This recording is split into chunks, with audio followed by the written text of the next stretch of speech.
Assalamualaikum cikgu-cikgu, ini adalah tutorial menggunakan TV Pendidikan. Klik pada TV Pendidikan. Di ruangan ini, klik pada TV Pendidikan. Di laman TV Pendidikan ini, cikgu-cikgu akan melihat beberapa paparan. Sebagai contoh, saya klik pada ruangan bahasa Melayu dan saya akan klik kepada 6 tahun.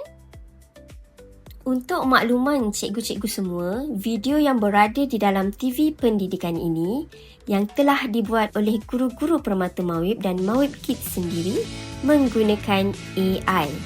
Video-video ini juga berdasarkan silibus Permata Mawib dan kurikulum prasekolah. Assalamualaikum. Apa itu pakaian?